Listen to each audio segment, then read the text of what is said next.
Hi, welcome. My name is Andrika Kokliat, and I am here to provide some reality architecture, lifestyle design for you.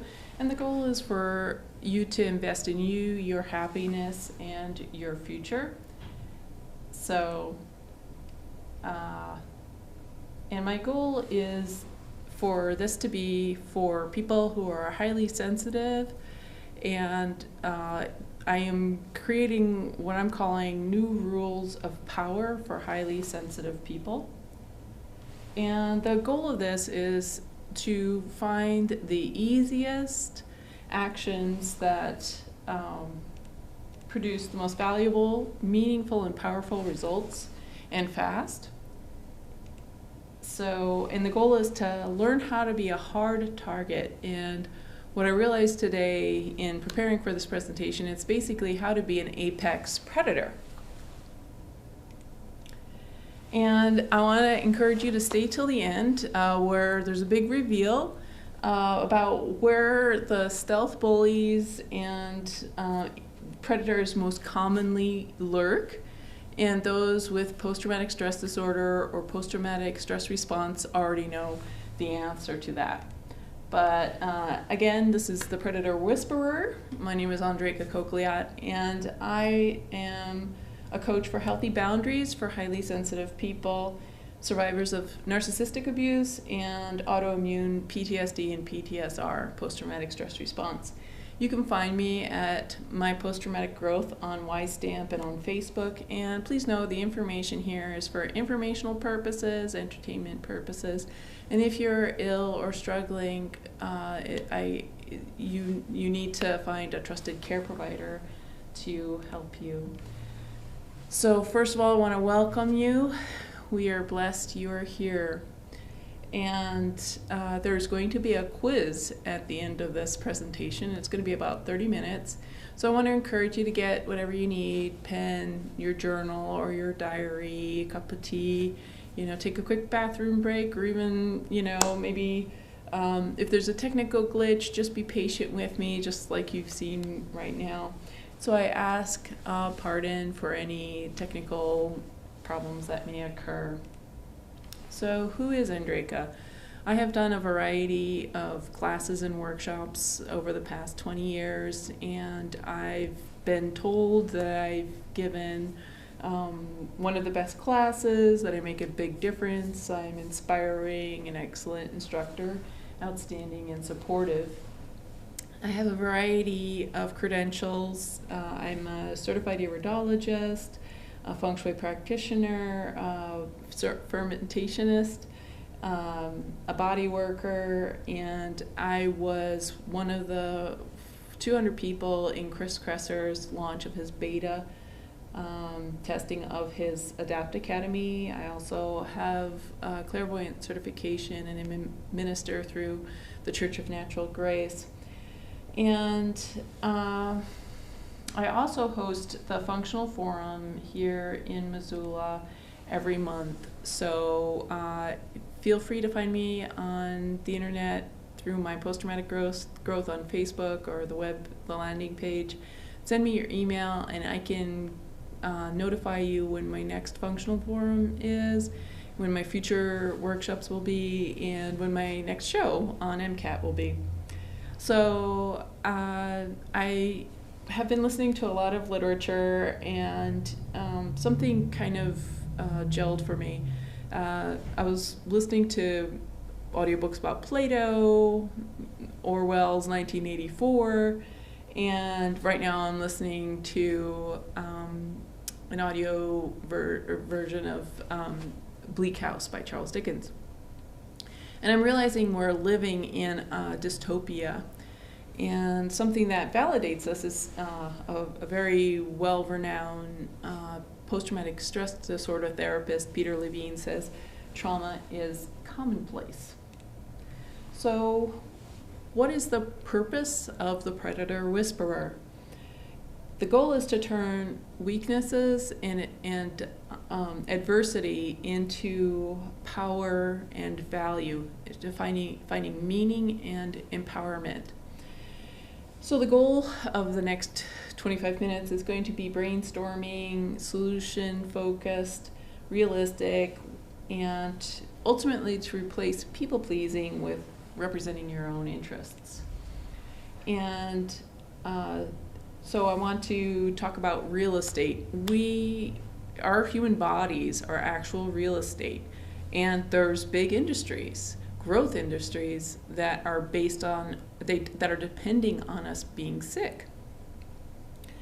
As in my previous shows here at MCAT, I've mentioned how somebody with cancer is worth $500,000. Autistic children are worth $3 million to the medical industry. That's insurance, pharmacies, or the big pharma, and of course medicine. And the CDC has 21 patents of vaccines. The CDC is a private organization. It's not a government organization. And so there's just a lot of kind of confusion about who's representing our interests, and it's not them.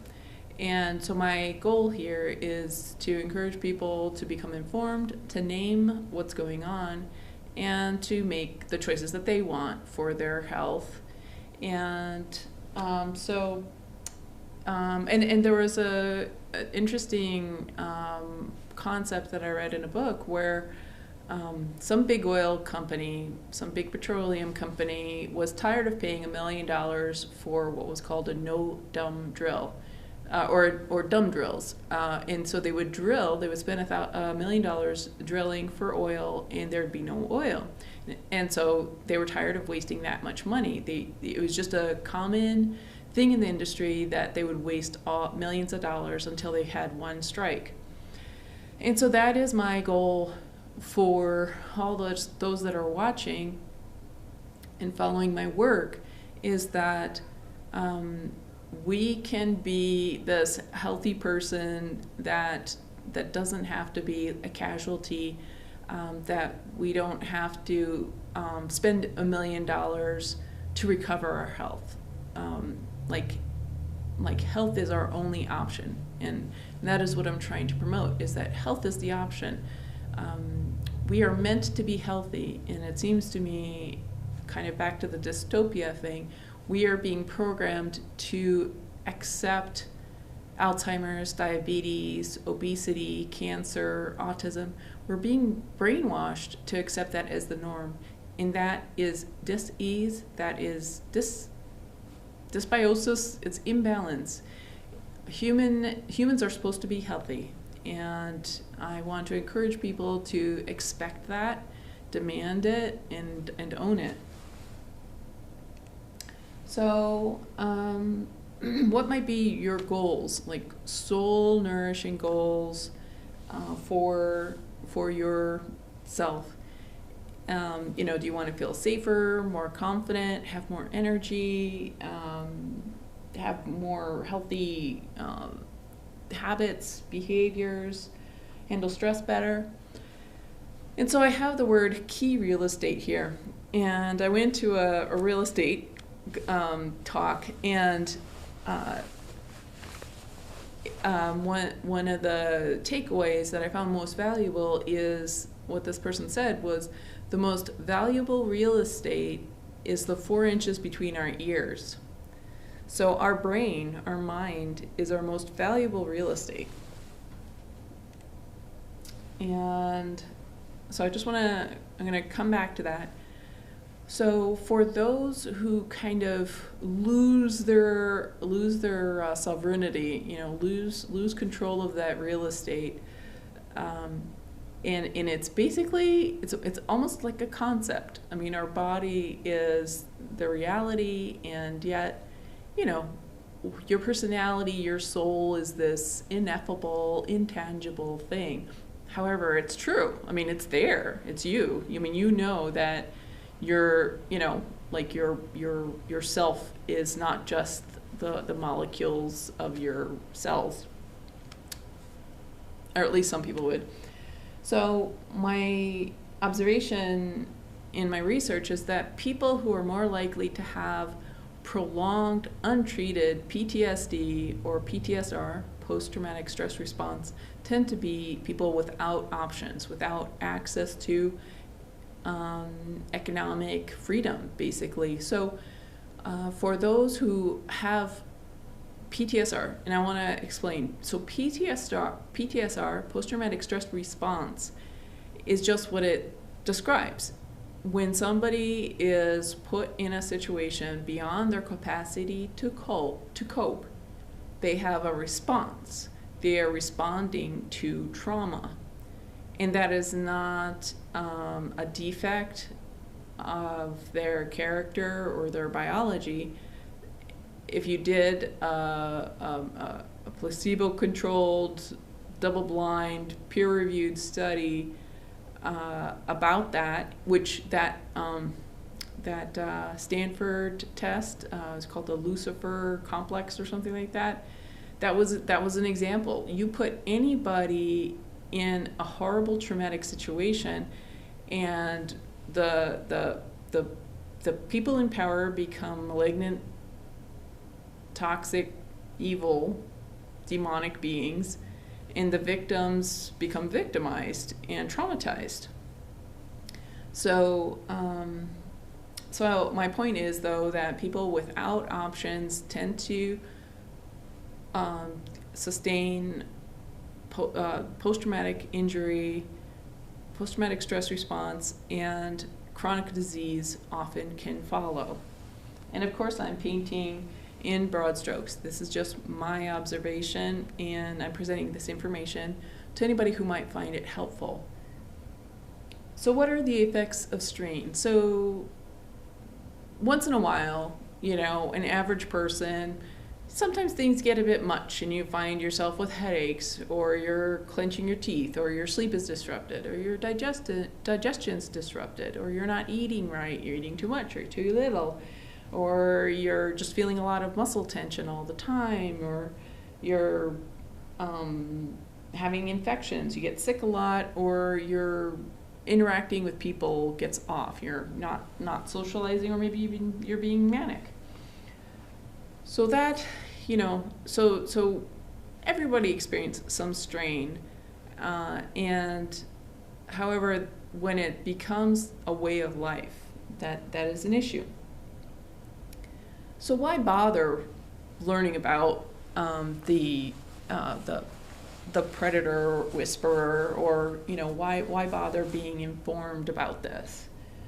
People who are abandoned into prolonged chronic traumatic situations, and when they sustain post-traumatic stress response, there's a high mortality, up to about 45% mortality.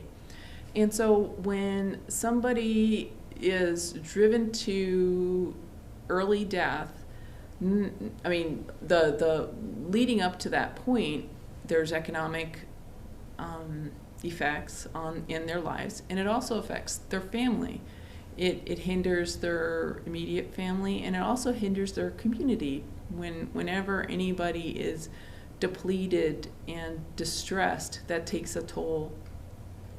And the thing is that growth and healing from post-traumatic stress response, it is possible, and it is doable, it's realistic, and it is our birthright. We really should be striving to heal.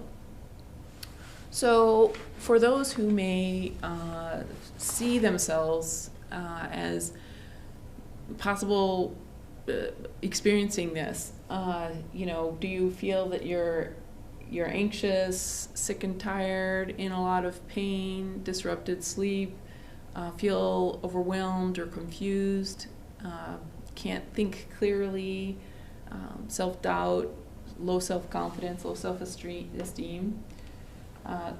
Well, you're in the right place. And the thing to keep in mind is, we just assume it's easy, kind of the paradigm we're in is that, if you physically don't have, a gash in your body, or you don't have a broken bone, or, you don't have cancer, you're considered healthy. But health has to do not only with our physical side. It's also mental and social. So the question that I'm asking is, like, are we supposed to be suffering and sick, or are we, or is health normal? And my point is that health is normal, and we just need to be able to identify where we might be sabotaging ourselves or abandoning ourselves. And it all comes down to, once again, that mental real estate, our mindset. And according to survival theory, like, the most important thing, what we need most of, is a positive mindset. And my goal in talking to those with post-traumatic stress response is not to be like, oh, be happy, oh, you shouldn't think negatively. My actual goal in this discussion is that when we have malignant, toxic people in our lives that are obstacles, they do interfere with like a natural positive attitude, or they don't automatically, but when somebody is a big influence and they're malignant people, that does make it difficult. However, ground zero, what we're trying to get to is a positive attitude, and there are things that help, that lend to a positive attitude. And so we have basic human needs, food, clothing, shelter, and also interacting with other people, a sense of connection with other people. One of the latest statistics is somebody who's isolated that's equal to somebody smoking 11 cigarettes a day. And also there's attachment disorders where people are being rejected by their loved ones, and according to latest statistics, being rejected is 20 times worse than the death of a loved one. And I'm going to go into what rejection can look like in terms of listening, because rejection isn't just, I don't like you, Joe, or whatever. Rejection is demonstrated in the little moments of our interactions with our friends and family and associates. So I want to talk about meaningful systems.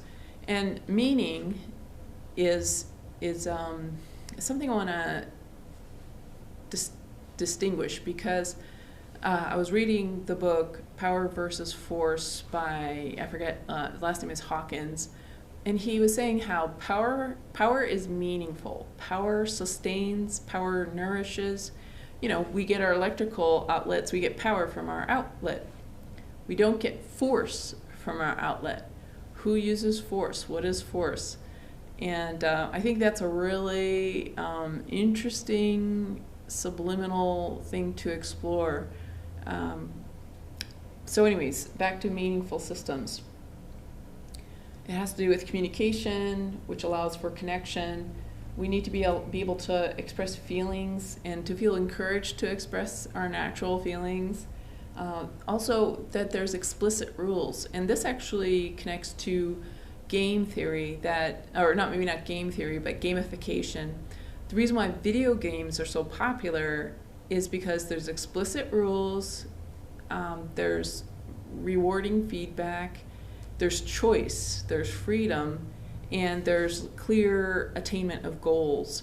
So that gamification, those qualities of gamification are healthy, and that's why people like games, like video games or tabletop games or whatever. And this applies to meaningful systems. Like games are kind of like the microcosm of what a meaningful, healthy culture or society is. So meaningful systems have a respect for individuation. Your freedom is valued. It's open-minded. New traditions can be created. There's a pleasant atmosphere. It allows for independence. There's trust and love that flourishes, and basically there's healthy people. So I want to go back to rejection. So the opposite of rejection is connection, and what's one way to connect? It's to listen. And according to something I read, the mother of relating is listening. So what is listening appear to be? So so if you're talking with somebody that's interested, in an exaggerated way, think about people who are in love. There's like there's a really exaggerated expression of interest, or there can be. And ideally, somebody mirrors what you have just said, so you know that you guys are on the same page. There's indications like body language indications or verbal indications that you're understanding the meaning of what's being said, the sentiment. People remember what you've said, they interpret accurately what you've said, they elaborate on it, and they respond ultimately to your questions or to your requests. So that's what listening can look like, and that's kind of like the technology of relating or connecting. So this is the spectrum of rejection and listening. So it's going from rejection to listening. So rejection is evasion. It's being ignored. So just, when have you been ignored? When have you been evaded, your requests or your needs evaded? And then an improvement on that would be interruption. So you begin to say something and then you're interrupted. Then a little bit better, an improvement of that is when somebody, at least they disapprove. So you've actually been able to say, I dislike meat and I love meat. I'm just using it as an example. But where the person allows you to have a voice, and then they disapprove. And then the next step is contradiction. So instead of them disapproving that you don't like meat, they'll contradict you, and they'll be like, no, you like meat. So that things are getting a little bit better. Then when there's a perfunctory recognition, so when the person's just like, whatever you said, then implicit recognition and changing the topic. So where the person's like, oh, I hear you. You say you don't like meat, and so how about the Mets? So they change the topic. So things are getting better when there's acknowledgement with room for communication exchange. So where the person's like, you don't like meat, and there's no disapproval, there's no changing of the topic. And then when they pursue the topic, now we're really on a roll. So they say, tell me more about you're not liking this or that. Then when there's confirmation, so you really don't like meat. And then fully shared feeling and experience. So maybe that person that you're talking with would be like, well, let me tell you about when I was visiting this grass-fed, cattle farm, and it was wide open pasture, and there was all these grass-fed steer, and there were flowers and bee hives, and it was just like the tilth was amazing, and that's what I saw when so that's them having a fully shared experience. So, you're doing really great with listening and connection and exchange. And then there's consistent behavior and upon future follow-up. So where that conversation or that exchange, it becomes the repertoire, becomes kind of the building block and the glue of your relation, just like it's part of your history that is full disclosure. So now we're going to talk about stealth predators, and so I'm kind of making this up as I go along, because the point, like I started off with, the goal of this is to prevent from being an easy target, and I guess in military term, it's to become a hard target. And I just wanted to kind of, what's the opposite of target? The opposite of target is the hunter, the predator. So, and what's the ultimate predator? It's the apex predator. So my goal is to impart how to be an apex predator that is coming from power, that's coming from meaning, and again, power is a life-giving, contributing source, rather than the stealth, toxic, narcissistic predator that's forcing itself on others. So what might that look like? What's a toxic person like?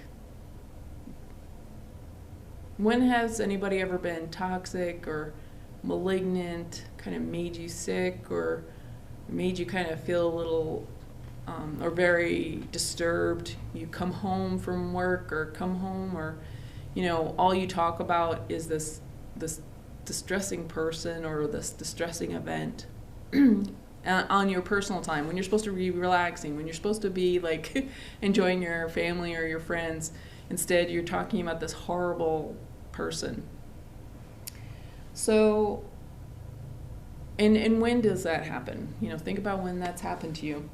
So what does toxic behavior look like? Could it be personal insults, invading your personal space? In a like kind of like you don't know this person and they're kind of like thinking that they can kind of touch you or get really close to you, or kind of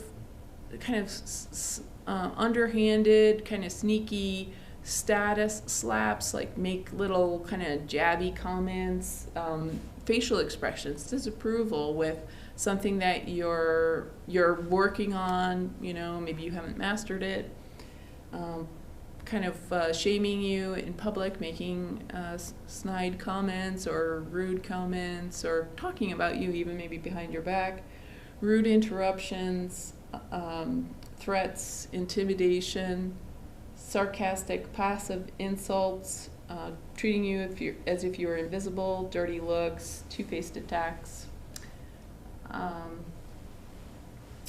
And so let's say you're having some difficulties, or let's say you have some needs. Forms of toxic negligence. So, and what I'm talking about is kind of the stealth, more hidden types of predators, because we all know violent people or whatever. War is it's toxic. So there's domestic abuse or whatever. We know like the overt, in your face predator, and what I'm talking about are the kind of sneaky, institutionalized predators who are trying to make their social leverage, the work they do, the job they have, their status, they're trying to kind of hide behind that, like the moral, like the benefit that they supposedly offer, when in reality they're just exploiting the whole situation for their benefit. So toxic forms of negligence would be being glib or minimizing your needs, denying the seriousness of your concerns, becoming angry or irritable when reference is made to the situation, bamboozling you, so just like kind of blindsiding you, preventing or obfuscation of access to information. So obfuscation is kind of like hiding things, like piling up, like overwhelming you with information, or like trying to make it harder for you to see, pressuring you to act against your own interests. And what I find with toxic people is they'll pressure you to respond on their time frame, and maybe you need to have 7 times that time frame. Like maybe somebody wants you to respond in 24 hours and you need a week. When they put you down, that's another use of force and control. And manipulation. And this one is definitely, like, this one probably should be the biggest one, and it probably could you take up more time. But manipulation by being nice to you, charming you, giving you gifts, like obliging you, like kind of forcing you to take gifts and whatnot. Also, in terms of manipulation, what I have found is compensatory entitlement. So I have found that there will be people who have disabilities that think that they get to use force on you. Whether they're more physically disabled or what, but compensatory entitlement, where they feel entitled to take more resources, more whatever, because they're that much more wounded or disabled or deserving. And I am finding that there's a compensatory entitlement, like kind of a narcissism, that can occur even among the demographic of people who may be considered otherwise vulnerable. So something I do want to say is that, and it's going to come out towards the end as well, so maybe I'll save it towards the end. So when I'm talking about, and I just want to make sure it's clear, stealth predators are using force, which is different, like I said, than power. Power is a nourishing, like empowering, life-giving, creative thing. Whereas force is limited.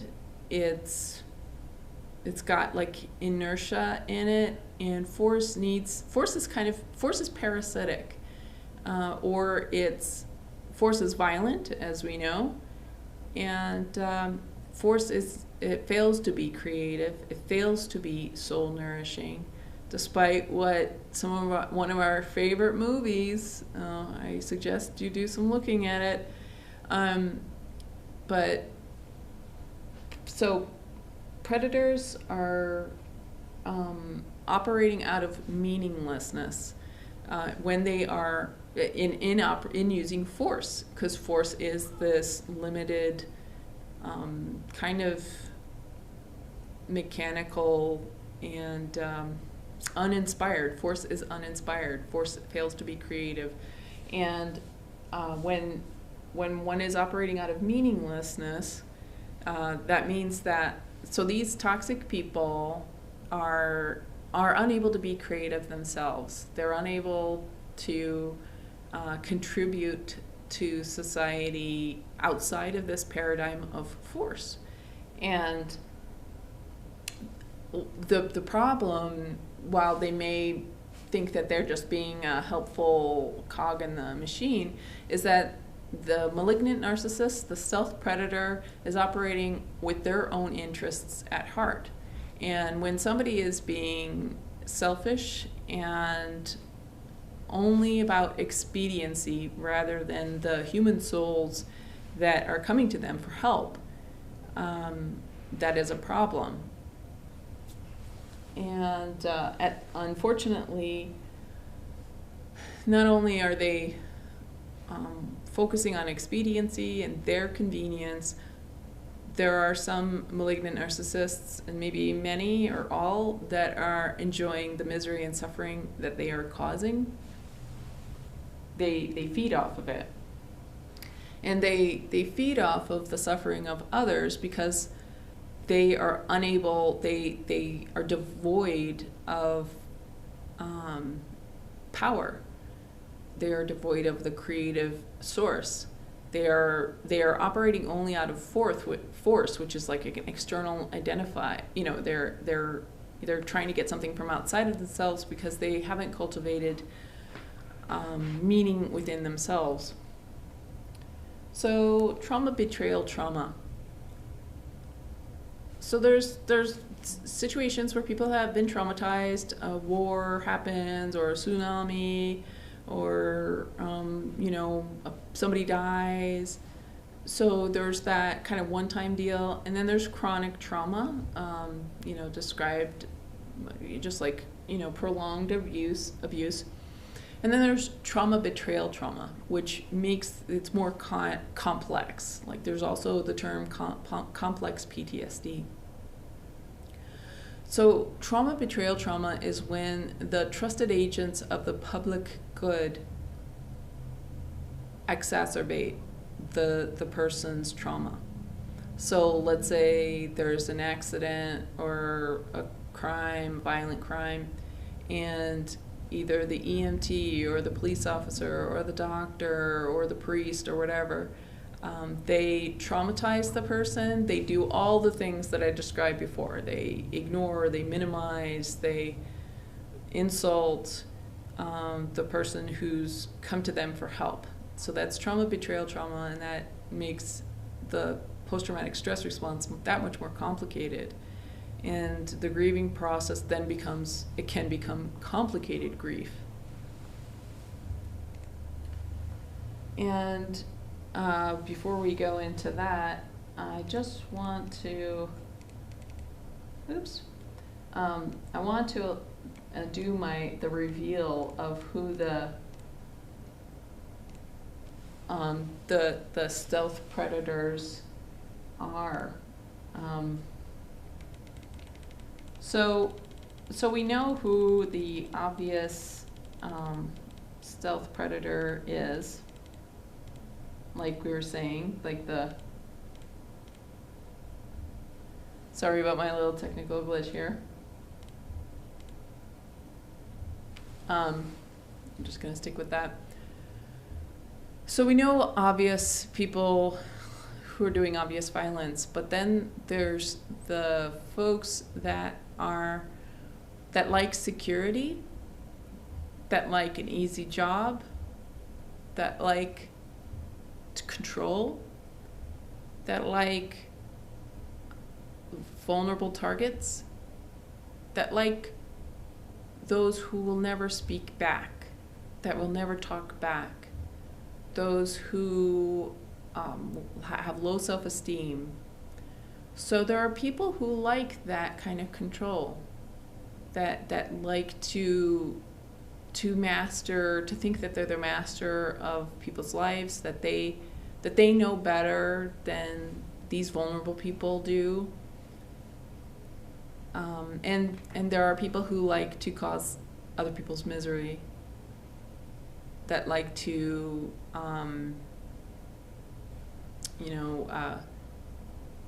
tell them off, like kind of enjoy sticking that knife in of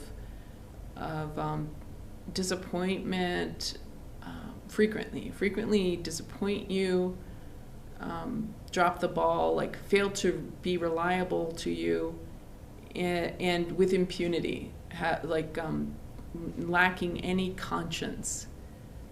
That's what I'm talking about. So there's people who are devoid of a conscience that gravitate to jobs with where they can have control and formal authority over vulnerable people who have low self-esteem and who are too polite for their own good. And I want to refer to this book called Who's Pulling Your Strings? And it's by Harriet Baker, I think. And so the people who are more vulnerable to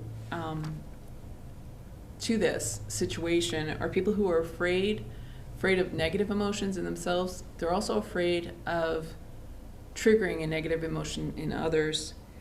There are people who are naive, that have the inability to say no, that are addicted to other people's approval.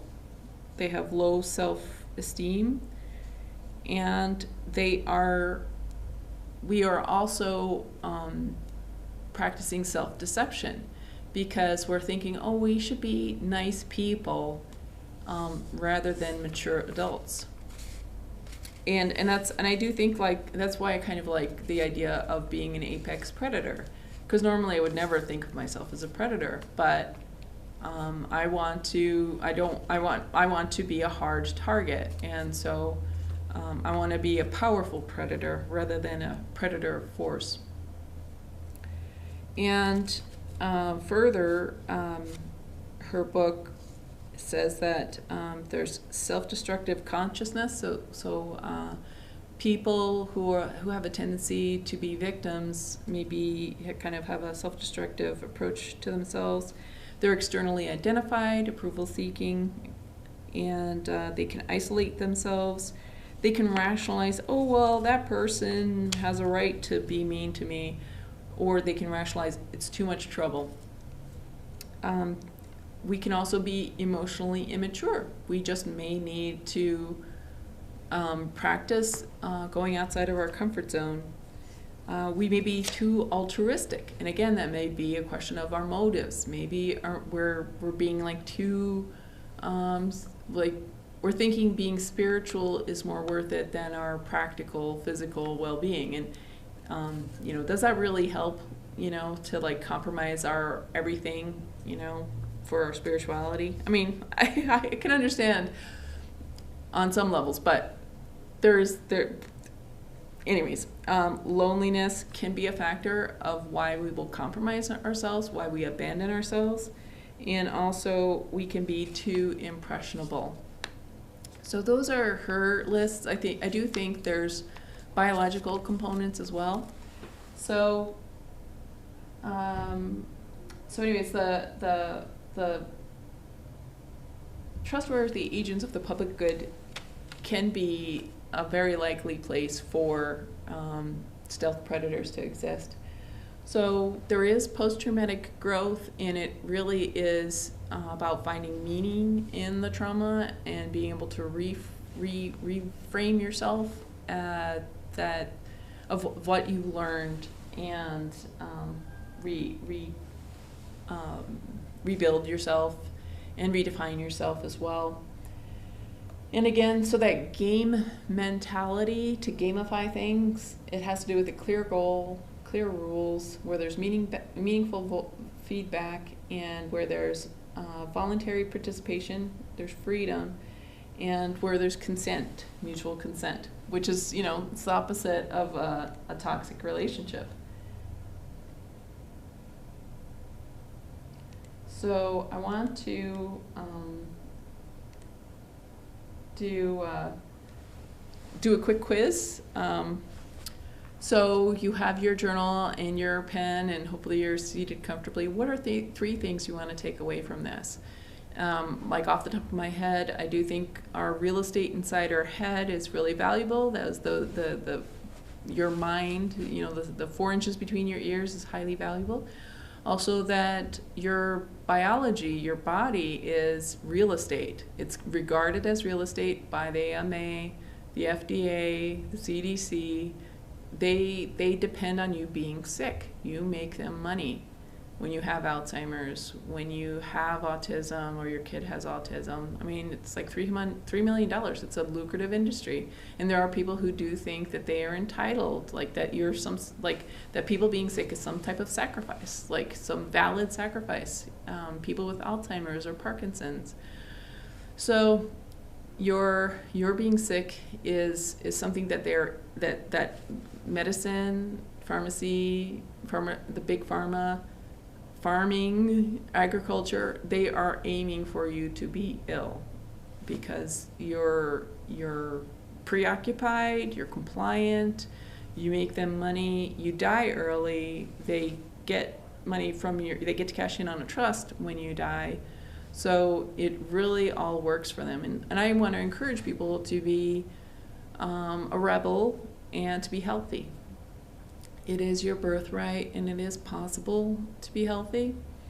And so yeah, what are your 3 things that you're gonna focus on? It could be, learning more about this topic, or, going for walks in nature, But whatever it is, I hope you wrote down, short-term goals or even long-term objectives. And so in the future, you can find me on Facebook or YouTube or my landing page at WiseStamp under my post-traumatic growth. And leave me your email. You can email me at my Gmail account, Andreka, A-N-D-R-E, last name C-O-K-L-Y-A-T, at Gmail. And I could put you on my mailing list, sorry. And I will keep you posted about my functional forums, my next show on MCAT, and other events I'm going to have. And I'm going to be focusing on a happiness workshop, happiness for highly sensitive people in the future. So contact me, and I'm going to be working on my beta test, so I'm going to have a kind of a lower cost thing. So thank you so much for your time, and may you and we all be healed, freed, and blessed in our walk. We are here to be cherished and whole, and it's happening. So I'm grateful for your time, and I look forward to seeing you at a future event of mine or having you as a viewer next time. So I think we'll end the show at that point. So sending all the best.